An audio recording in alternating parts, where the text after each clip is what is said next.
नमस्कार बच्चों, हम इस वीडियो के माध्यम से छठी कक्षा के हिंदी विषय को आज शुरुआत करने वाले हैं। आज के इस वीडियो में हम छठी कक्षा के 5वें पाठ को सीखने वाले हैं, जिस पाठ्य का नाम है आओ आयु बताना सीखो। तो देखो बच्चों, इस स्क्रीन पर अभी आपका जो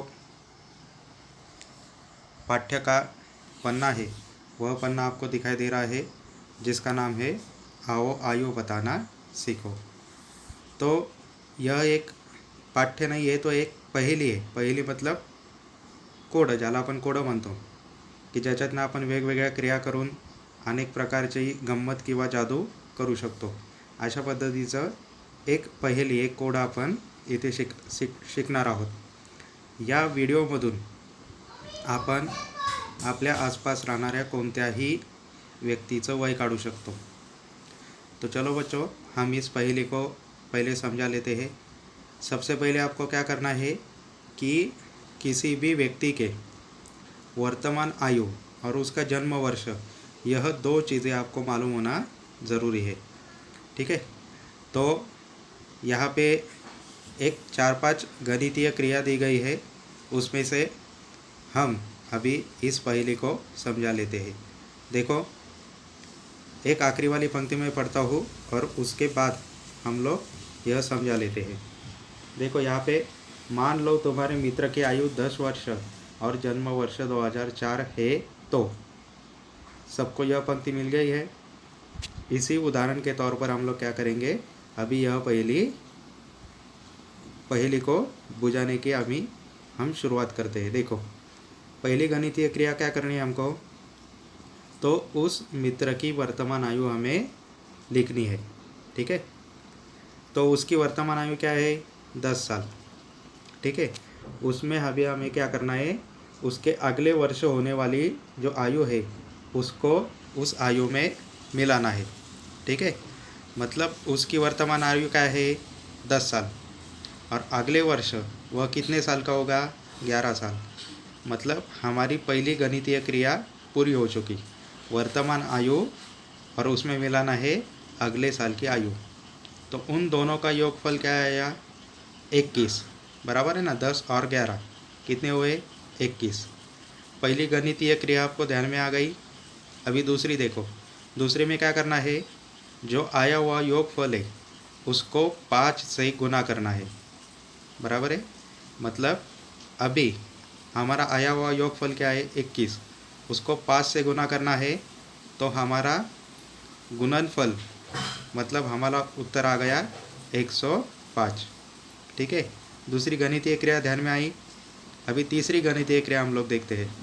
तीसरी गणितीय क्रिया में हमें क्या करना है, हमें आया हुआ जो गुणनफल है, जो उत्तर है, उसमें हमको उसके जन्म वर्ष के आखिरी अंक को, मतलब इकाई वाले अंक को हमें जोड़ना है।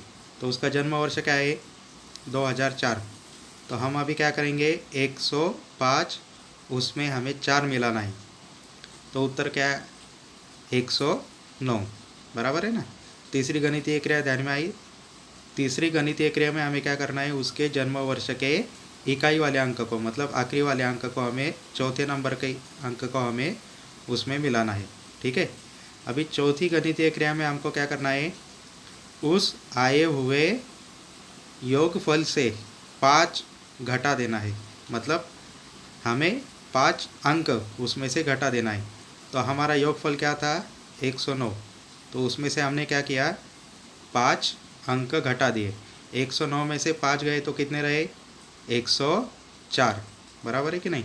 अभी 104 यह जो उत्तर है, इस उत्तर से आप लोग अपने मित्र की आयु बता सकते हो। तो क्या करना है, 104 यह जो अंक है ना, इस अंक के बाई और वाले 2 अंक, मतलब म्हणजेच डाव्या बाजूचे 2 अंक, 104 ही जी संख्या आहे त्यातले डाव्या बाजूचे 2 अंक काय आहेत, 1 आणि 0। बराबर है कि नहीं। मतलब 104 के बाई और होने वाले जो 2 अंक है, वह 2 अंक ही आपके मित्र की आयु है। इस प्रकार से आप किसी भी व्यक्ति की आयु निकाल सकते हो।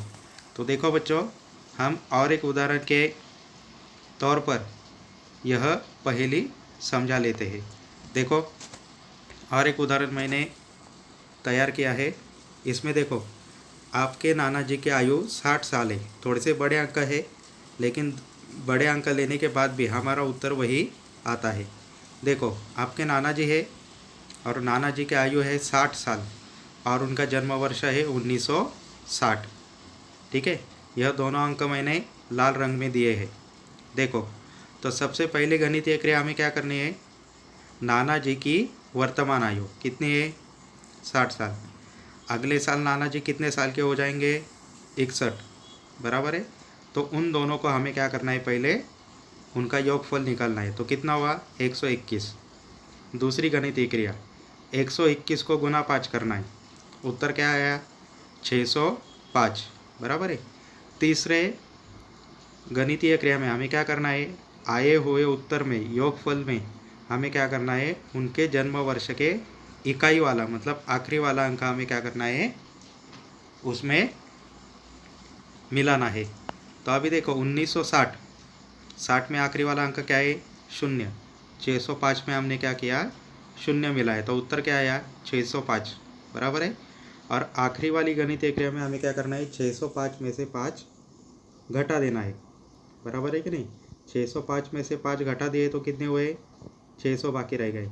और आखिरी में आप लोग देख सकते हो, मैंने लाल रंग में बाई और वाले दो अंक 6 और 0, 60, मैंने उसमें उत्तर में भी लिखा है बाई और के दो अंक 60। यह क्या है? आपके नाना जी की आयु है या आपके नाना जी की उम्र है। इस प्रकार से यह पहेलियाँ आप लोग देखकर उसके बारे में आप आपके आसपास रहने वाले रिश्तेदारों के, मित्रों के, परिवार में होने वाले सदस्यों के, किसी भी व्यक्ति की आयु आप लोग इस पहेली के माध्यम से निकाल सकते हो। तो आपको यह बात, यह पहेली समझ में आ चुकी होगी। अभी हम इसी पाठ्य का जो दूसरा हिस्सा है, उस दूसरे हिस्से की ओर बढ़ते हैं। तो देखो बच्चों, दूसरे हिस्से में हम देख सकते हैं, यहाँ पे इसी पाठ्य का ब विभाग हमें दिया गया है, जिसका नाम है महाराष्ट्र की बेटी। किताब में जो चित्र आपको दिखाई दे रहा है, वही चित्र मैंने मोबाइल के स्क्रीन पर लिया है। इस वीडियो में आपको मैं दिखा रहा हूँ। महाराष्ट्र की बेटी मतलब क्या है कि इस चित्र में हम लोग देख सकते हैं कि किस प्रकार से दो चित्रों में अंतर है। दो महिलाओं का, दो श्रेयाओं का यहाँ पे हमें चित्र दिखाई दे रहा है। सिर्फ हमें इस चित्र के माध्यम से या इस विभाग के माध्यम से यही सीखना है कि हमारा जो भारत देश है, वह भारत देश विविधता से सजा हुआ देश है, बराबर है कि नहीं? मतलब हमारे देश में रहने वाले जो लोग हैं, उनमें से बहुत लोग, चाहे वह अलग धर्म के हो, अलग जाति पंथी के हो, अलग राज्य में रहने वाले हो, अलग भाषा बोलने वाले लोग हो, उनका खान पान अलग हो, उनका पहनावा अलग हो। पहनावा मतलब क्या? उनकी वेशभूषा, बराबर है कि नहीं? उनकी भाषा अलग हो, उनके त्यौहार अलग हो, फिर भी हमारा भारत देश क्या है? एक है, बराबर है ना? आज के इस हालत में आप लोग देख सकते हो कि पूरे भारत भर में एक संकट आया है, कोविड नामक, और उस संकट में भी हम सभी क्या है? एक साथ है। अभी इस संकट से लड़ने के लिए हम किसी भी जात पात का, किसी भी भाषा का विचार नहीं हम लोग कर रहे हैं, बराबर है ना? हम सभी एकत्रित आकर इस संकट का, इस समस्या का सामना कर रहे हैं। तो इस प्रकार से मैं आपको और एक चित्र दिखाना चाहता हूँ, जिसके माध्यम से आपको समझ में आएगा कि हमारा जो भारत देश है, वह भारत देश किस प्रकार से विविधता लेकर फिर भी एक बना हुआ हमें दिखाई देता है। देखो, आप इस चित्र में देख सकते हो, बहुत सारे जाति पंथ के लोग, उनकी संस्कृति, उनका खान पान, उनकी वेशभूषा, उनका पहनावा, उनके त्यौहार, उनके प्रार्थना स्थल, इन सभी के बारे में आपको अलग अलग चित्र दिखाई दे रहे हैं, बराबर है कि नहीं? लेकिन फिर भी यह सारे चित्र क्या है? एक भारत के नक्शे में एकत्रित आए हुए हमें दिखाई देते हैं। इसका मतलब यही है, मतलब इस पाठ्य के माध्यम से मैं आपको यही बताना चाहता हूँ कि भारत विश्व में एक ऐसा देश है जो देश अलग अलग जाति पंथी के लोगों को एकत्रित कराकर रहता है, फिर भी हमारा भारत देश एक है। कभी भी किसी की भी बारे में हमें कुछ भी समस्याएं, कुछ भी झगड़ा हमें दिखाई नहीं देता।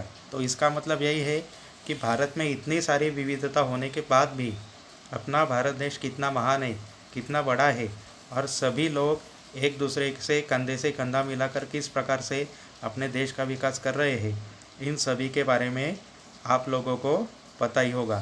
तो मतलब इस विषय को लेकर भारत की विविधता को समझ लेना, यही एक महत्वपूर्ण उद्देश्य हमें यहाँ पे इस पाठ्य के माध्यम से, इस विभाग के माध्यम से समझ में आता है।